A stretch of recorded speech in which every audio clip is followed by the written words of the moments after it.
si bien el título es como súper amplio, les juro que esta presentación va a ser muy concreta. Entre los temas que vamos a hablar, brevemente vamos a hablar de algunos temas que tienen que ver con quiénes están en Internet y en las redes sociales particularmente, qué encontramos en las redes sociales, y esto solamente como una puesta a punto, como les decía, y pueden ir después sobre la charla de Ana Laura para profundizar más, las tendencias digitales a partir del 2020 y el impacto de la pandemia, y el tema como más de foco de esta charla tiene que ver con el audio como soporte en sus distintas versiones y los distintos materiales que nos encontramos en audio, las nuevas plataformas en torno al audio y la política en las plataformas en general y particularmente en las plataformas de audio hoy, y qué está pasando en algunos lugares del mundo con eso.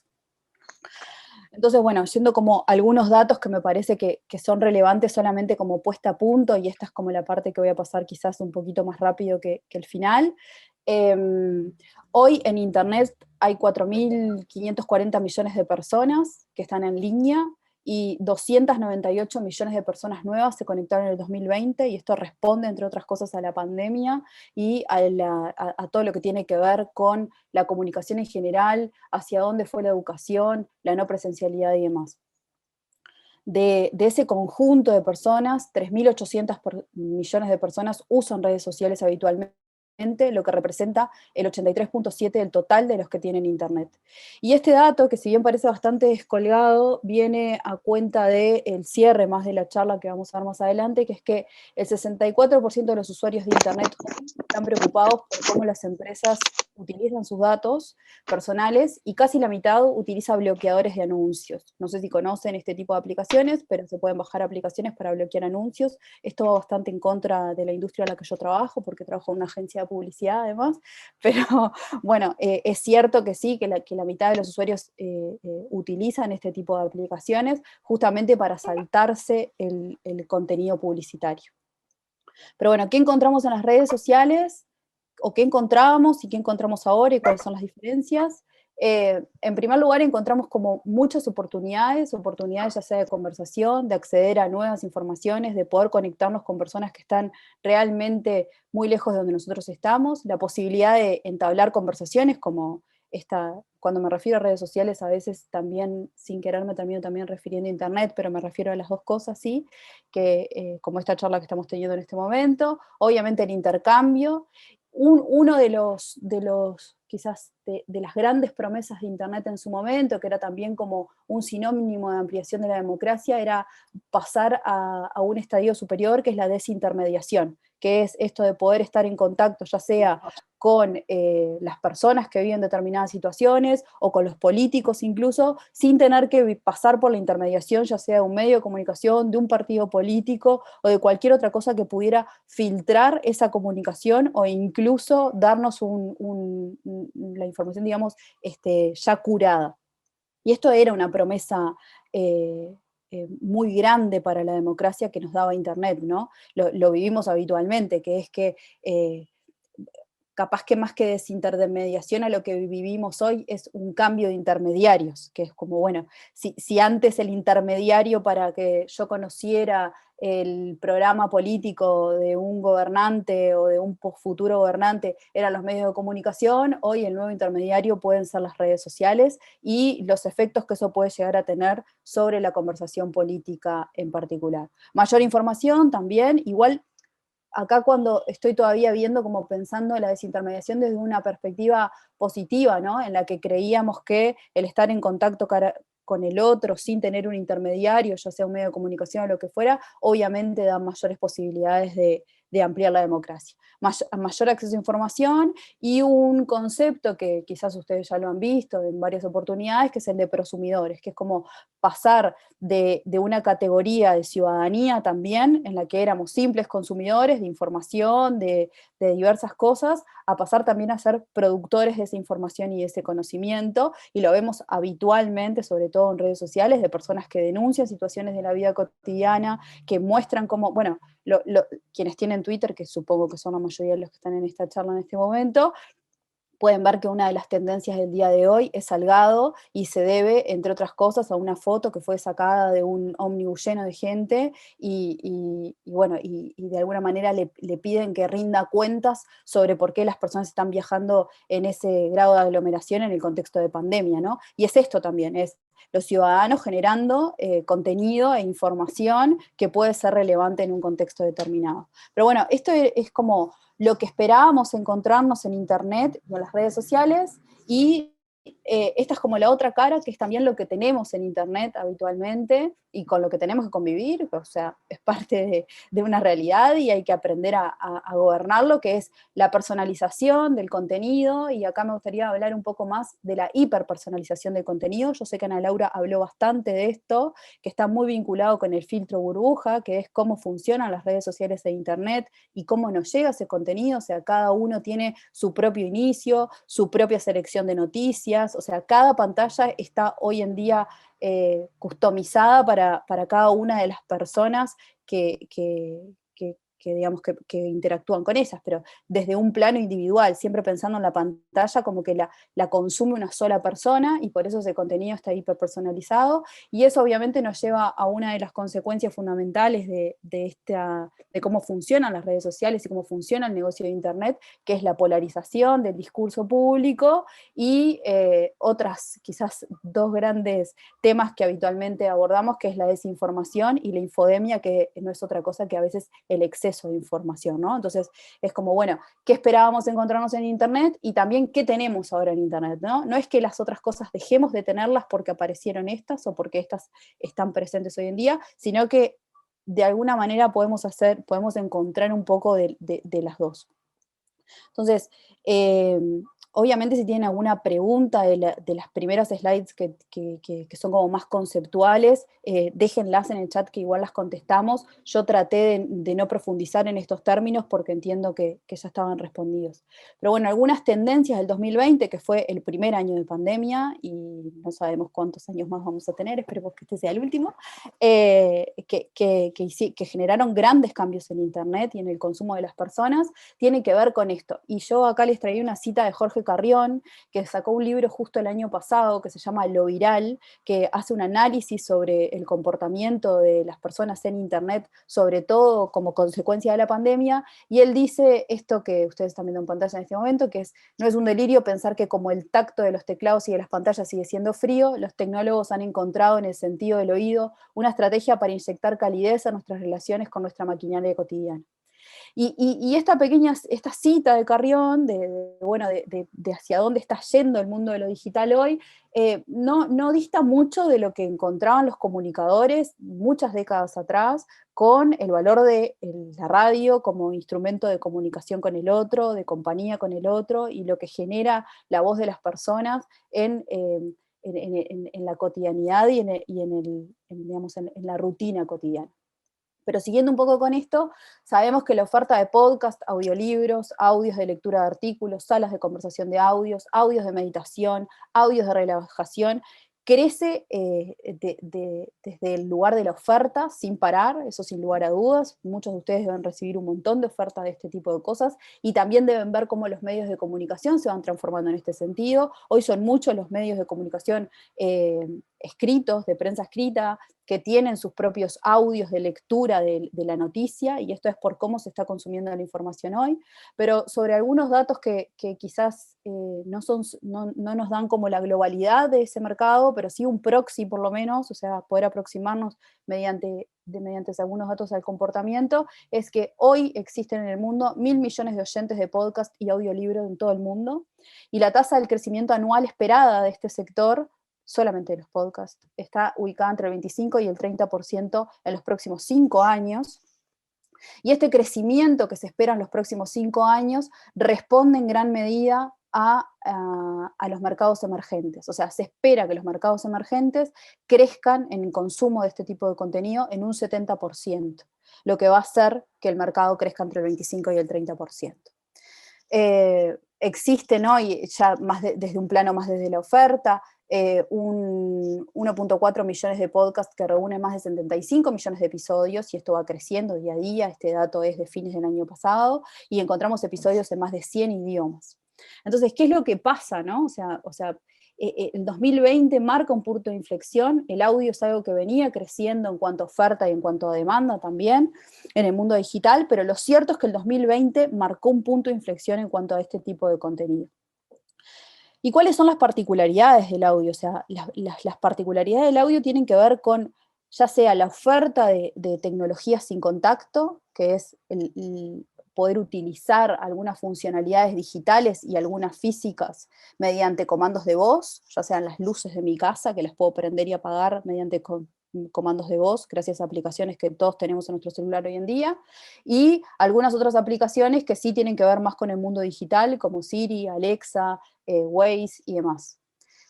Pero más allá de las tecnologías sin contacto, también encontramos algunas plataformas que toman como único formato la voz, el audio, el sonido. Y esto genera, entre otras cosas, cercanía entre los participantes o simplemente entre los escuchas. Y la voz también es algo que es muy importante, que es como garantía de autenticidad, ¿no? O sea, yo sé que la persona que me está hablando es una persona real. Y la voz no es otra cosa que parte de la vida cotidiana. Y un poco investigando sobre qué tanto ha crecido este mercado en el 2020, algunos artículos hacían mención sobre el crecimiento del consumo de audios, incluso en el ámbito del hogar, y en una reseña en particular, una familia relataba cómo el consumo de este tipo de contenido, sobre todo en las salas, que vamos a hablar ahora un poco más adelante, emulaba de alguna manera el estar adentro de una sala de conversación, emulaba de alguna manera la sensación de estar en la oficina o de estar en la vía pública antes del confinamiento, que era eso de poder estar en un espacio, no participar quizás de una charla, pero sí escucharla de fondo y ser parte de ella. Entonces, todo este tipo de cosas también juegan y son incentivos para que este mercado crezca en la medida también que estamos más aislados del resto de la ciudadanía. Sabemos que la mitad de los usuarios de Internet hoy utilizan interfaces de voz todos los meses, y esto tiene que ver más que nada con los audios de WhatsApp, de Telegram y demás. Y algunos datos que sí no son globales, pero también nos sirven como un proxy para poder tener una idea de cómo va creciendo este mercado. 176 millones de adultos y adolescentes en Estados Unidos escuchan audios al menos una vez a la semana, frente a los 169 millones que lo escuchaban en el 2020. O sea, este dato es del 2021, es el dato más reciente que tenemos, que es el crecimiento del consumo de audios digamos, del 2020 ya en comparado con el 2021. En Argentina, por ejemplo, el 27, casi el 28% de los usuarios de podcast comenzó a consumirlos en el 2019 y un número bastante aproximado en el 2018. No tenemos datos del 2020, pero es esperable que el comportamiento de esta población sea bastante parecido al de Estados Unidos y otros países. En España, por ejemplo, para que ustedes imaginen, la escucha de podcast creció un 94% en el primer semestre del 2020. Y bueno, y en este contexto surgen también nuevas plataformas, ¿no? O sea, porque era como, bueno, venimos acá a hablar en realidad de cómo es la interacción, sobre todo política, en torno a este nuevo soporte que es el audio, que no es nuevo, es viejísimo, pero bueno, cómo funcionan,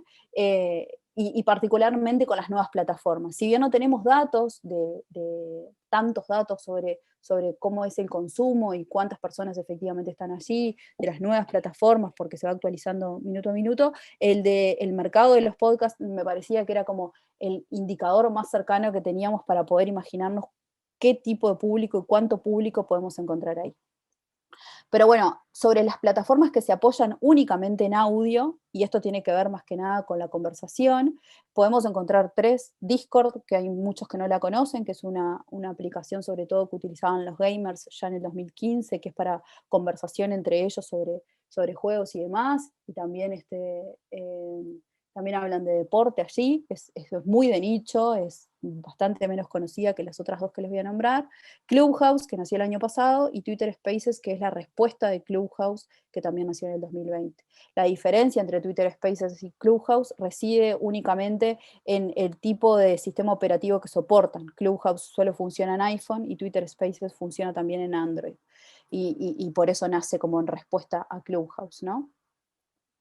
Pero bueno, a diferencia del contenido por streaming, que es el contenido que podemos consumir también a través de los podcasts, en Clubhouse, y esto también aplica para Twitter Spaces, el consumo es en vivo y directo y no es posible grabar esas conversaciones y las salas se pierden en el momento en que finaliza la conversación. Y esto es importante para quienes no tienen Clubhouse y todavía no están adentro de ese mundo, saber de que el consumo es en vivo, es otro tipo de consumo. Yo tengo que conectarme día y hora en el momento en que se da la conversación, y en el momento que termina esa conversación no voy a poder acceder a ese contenido, no voy a poder volver a consumirlo en otro momento. No existe historial y solamente los perfiles se van generando a partir de los intereses y las salas y los grupos a los que las personas se van sumando. Pero este contexto sobre el cambio de las plataformas y también el cambio en la conversación viene a cuento de que conversemos un poco sobre cómo se comporta la política en las plataformas digitales y particularmente en este cambio que vimos en el 2020 en torno a los audios. Y tenemos como dos dimensiones de análisis acá. Uno que tiene que ver con el comportamiento de los políticos en las redes y otro que hace referencia a el comportamiento de la ciudadanía digital y la ciudadanía como activistas, ya sea organizados o no, en las redes sociales. Son dos dimensiones bastante distintas, que a veces solemos confundirlas, pero que es importante hacer un corte porque primero que no es lo mismo y porque además no llegan en momentos iguales. O sea, si nos vamos un poco para atrás en la historia, nos vamos a dar cuenta de que los políticos llegaron después de que llegó el activismo social a las redes sociales, por ejemplo. Los políticos llegan como en respuesta, más en un plano de adaptación, de adaptarse a las nuevas demandas de la ciudadanía, y no, por supuesto siempre hay un pionero, pero digamos en términos generales, los políticos como categoría llegan en general después. La clase política se adaptó al entorno digital y participa de todos estos espacios, más que nada mediáticos, y sobre todo los que tienen penetración mediática como Twitter, y también en la interacción directa con la ciudadanía. Esto más que nada lo vemos en campañas políticas, ¿no? Durante el proceso de campaña política, después se quedan, pero durante el proceso de campañas políticas los políticos hacen vivos con la ciudadanía de intercambio, participan constantemente de intercambio con la ciudadanía por distintos medios, audios de WhatsApp, que es como algo que hace algunos años parecía novedoso, que un candidato nos contestara mediante un audio de WhatsApp. Hoy la verdad es que es algo bastante esperado de cualquier candidato que esté haciendo campaña. Y después algunas innovaciones como en Twitch, o Obama en sus podcasts, que también lo estamos viendo en este momento, donde vemos a los políticos cómo se van adaptando a los entornos donde tienen sus audiencias, ¿no? Esto es, bueno, las audiencias van migrando por distintas plataformas y los políticos se van adaptando y van encontrando un espacio ahí para poder comunicarse con esa ciudadanía y también poder atraer nuevos votantes o mantenerse en línea. Pero esta es como una visión de cómo se comportan la política con las nuevas plataformas y con las plataformas digitales en general. Si lo pensamos como en términos más tradicionales, donde los vemos actuar de manera más habitual es en Twitter, donde quizás es la clase política hablando con la clase política y con los medios tradicionales y no tanto con la ciudadanía, más allá de que a veces existen intercambios también allí, y después tenemos otra dimensión que tiene que ver con esto, con los movimientos sociales y la ciudadanía, cómo se comportan y cómo llegan a cada una de estas plataformas y en qué momentos. Y lo cierto es que si bien volvamos atrás en la presentación a que Internet nos prometió un espacio de conversación, de intercambio, de poder encontrar más información, también es un espacio de mayor polarización de la discusión política y de que cada una de las personas, como vivimos en un filtro, lo que consumimos somos parte de cada uno de su filtro y de su burbuja, y en esa burbuja de información y de contenidos solo recibimos lo que nos interesa o lo que nos indigna muchísimo, cualquiera de los dos extremos, digamos. Parecería que eso de alguna manera podría desestimular los movimientos sociales o los movimientos políticos que puedan surgir ahí. Pero lo cierto es que sobre todo en los inicios de los movimientos sociales y en los inicios de las nuevas plataformas, pueden ser un espacio fértil para el crecimiento de estos nuevos movimientos sociales, como de algunas teorías determinadas. Y yo acá traje como algunos ejemplos cortitos, que si quieren podemos profundizar ahora cuando pasemos a la parte de las preguntas, pero que tienen que ver con la primavera árabe, que fue como un gran movimiento, que en su momento fue como una gran promesa de las redes sociales de qué podía pasar cuando la ciudadanía se organizaba a través de ellas. El movimiento feminista, que quizás es uno de los ejemplos más internacionales y que se mantiene en el tiempo, o sea, que logra posicionar su agenda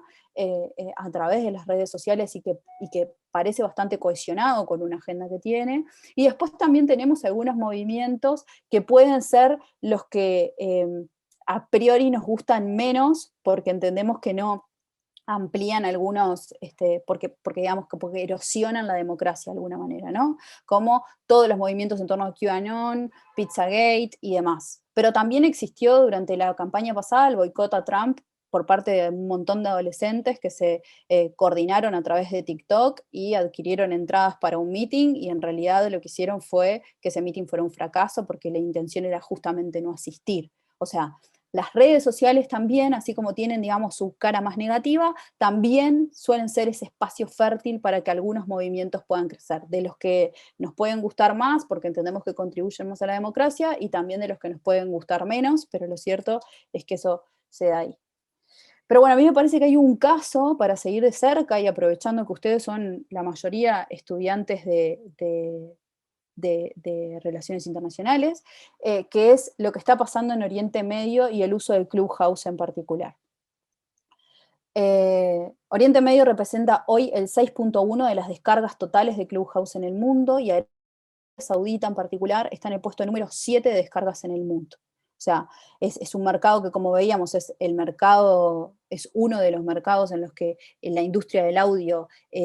va a crecer, y se espera que crezca mucho en los próximos 5 años, pero ya con esta nueva plataforma vemos un desempeño que es bastante destacado.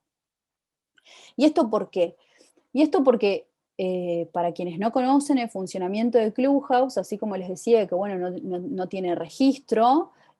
una particularidad que tiene, además de que los contenidos se consumen en vivo y luego expiran, es que también es una plataforma nueva y genera un entorno de confianza para los usuarios. Además de que tiene un componente cultural, que es el que hablábamos un poquito antes en la presentación, que es que son salas de conversación sobre determinados tópicos o sobre exposiciones de un determinado experto o experta. Entonces allí lo que sucede es que la mayoría de las personas que participan como oyentes y escuchan una charla entre algunos participantes, y hay otras salas donde en realidad está abierto la discusión a todos y se genera como un barullo.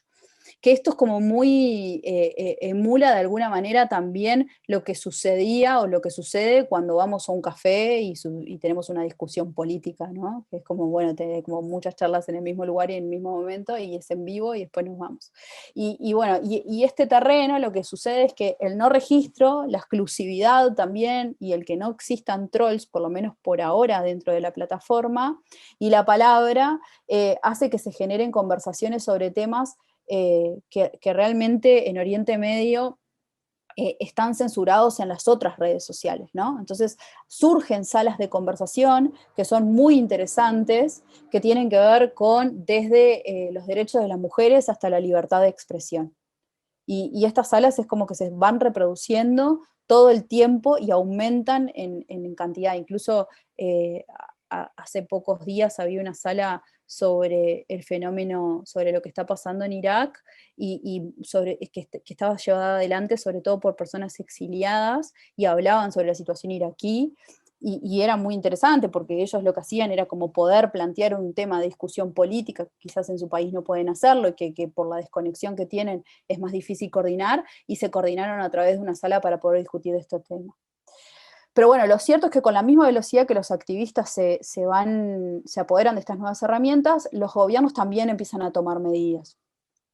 Y acá traje como algunos ejemplos, pero hay más. En China Clubhouse no está permitido, no se puede descargar. En Oman se bloqueó Clubhouse por no tener licencia. Y en Arabia Saudita, por ejemplo, ustedes deben conocer bastante a Mani al-Ahmadi, que vive en Estados Unidos, que ella es una activista por los derechos humanos, que armó una sala en Clubhouse sobre racismo especialmente, y participaron bastantes saudíes en esta conversación, y lo que ella sufrió al terminar esta conversación, como saben, Clubhouse no permite que la conversación sea grabada y tampoco deja registro, pero sí sucedió un ataque fuerte de trolls en Twitter. Hicieron capturas de pantalla de la conversación que estaban teniendo y develaron las identidades de muchas de las personas que estaban participando ahí. Y esto pasa porque hay países en los que tienen trolls gubernamentales, trolls que son en realidad, digamos, coordinados por el gobierno y que tienen actividad política en redes sociales de manera habitual. Como no pueden hacerlo a través de Clubhouse, lo que hicieron fue llevarse esa conversación a Twitter, donde sí tienen presencia, y escracharon a Mani y a las personas que participaron de esta conversación. Creo que por mi parte no tengo nada más que abrir el diálogo para conversar con ustedes y espero sus preguntas. Les dejé en la última slide, después les paso a Andrés si quiere, como varias fuentes de información para que puedan profundizar sobre estos temas.